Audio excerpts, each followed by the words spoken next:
Good morning guys, welcome back to the day 8 out of 100. इथे मी सरांना चहा बनवून दिलेला आहे. पण तुम्हाला माहिती आहे मी चहा पित नाही, कारण मी डाएट करते. त्यासाठी मी डिटॉक्स वॉटर इथे बनवत आहे. त्यामध्ये मस्त लिंबू टाकून घेतलेले आहे. मला वाटलं सर माझ्यासाठी थांबतील, पण नाही, सरांचा चहा थंड होत होता. सो त्यांनी तो पिऊन घेतलेला होता माझ्या आधी. बाहेर छान पाऊस पडतोय. गरम कडक कॉफी जर कोणी मला बनवून दिली, वाव, मला वाटलं भजे म्हणते की काय. झाकवाली कॉफी बनव ना. Yes, I will make that coffee and थोड्या वेळाने बनवतो नको.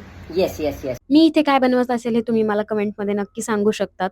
कॉफी पिण्याचा सगळा मूड गेलेला आहे. मी आंघोळीला गेले होते, माझे आंघोळ करून झालं, कपडे धुवून झालं, तरी अक्षयने दूध तापवायला ठेवलं होतं आणि मोबाईल खेळत बसला. तो विसरून गेला की त्यानं दूध तापवायला ठेवलेलं आहे. मी बाहेर आले आणि नंतर बघते की अरे काहीतरी वास येतोय, दूध ठेवलंयस का? तर म्हणे हो, दूध ठेवलंय. आणि बघितलं तर दूध उतू तर नाही गेलं, पण अर्ध दूध आटून गेलं. ते बघून मला इतका संताप झाला. अभी मेरे को कुछ बोलना ही नहीं है इस विषय पे. अशा रीतीने माझा कॉफी पिण्याचा सगळा मूड गेला. माझी टपरवेअरची आलेली कालची ऑर्डर आहे, ती आम्ही इथे सॉर्टिंग करत होतो. माझ्या मॅनेजर देखील आलेल्या होत्या मला मदतीसाठी. त्यानंतर आम्ही थोडीशी मस्ती मजाक सुद्धा केली. मी बॉक्समध्ये सुद्धा बसलेले होते. खूप मजा येत होती. यामध्ये 10:30 वाजले. शेवटी 11:30 वाजता आम्ही आमच्या मास्टर बेडचं बाथरूम काढलं होतं. त्याला बाथरूम नाही, स्टोर रूम म्हणता येईल. मला तुला मी आवडते का असं विचार. तर अक्षय, हा. तुला मी आवडते का? हा, थोडी. क्या करूं क्या करूं मैं इसका, क्या करूं? इसको मार भी तो नहीं सकती ना.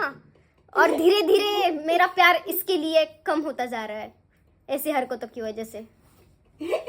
तुम्ही अक्कल है क्या विचार. अक्षय, तुम में अकल थोड़ी सी भी नहीं है.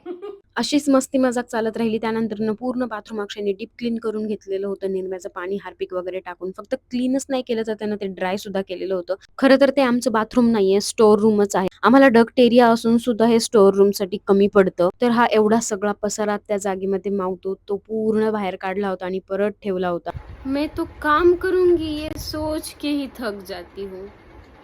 काम करता करता आम्हाला असे काही गिफ्ट सापडले जे अजूनही अनपॅक होते. माझ्या चुलत बहिणीच्या मुलीच्या फर्स्ट बर्थडेला गेल्यानंतर मला हे रिटर्न गिफ्ट दिलेलं, हे ओपन केल्यानंतर माझ्या लक्षात आलं. त्यानंतर अक्षयला काही चमचे आणि चाकू सापडले, जे त्याने स्वतःचं घर जेव्हा मी मुंबईमध्ये घेईल तेव्हा मी हे यूज करेल असं म्हणून घेतलेले होते. तेही आमचं लग्न होण्याच्या आधी. म्हणजे तुम्ही लॉ ऑफ अट्रॅक्शन पाहू शकता. हा टिफिन माझ्या लग्नात माझ्या मैत्रिणीने गिफ्ट दिलेला होता. त्यानंतर मी कोल्हापूरवरून येताना माझी एक फ्रेंड आहे शीतल, तिने मला हे गिफ्ट दिलेलं होतं. पहाटे 4:30 वाजता आमची डेकोरेशनची तयारी चाललेली आहे, कारण माझे आई पप्पा उद्या येणार आहेत. सो तुम्हाला हा ब्लॉग कसा वाटला कमेंटमध्ये नक्की सांगा आणि लाईक, शेअर, सबस्क्राईब करायला विसरू नका.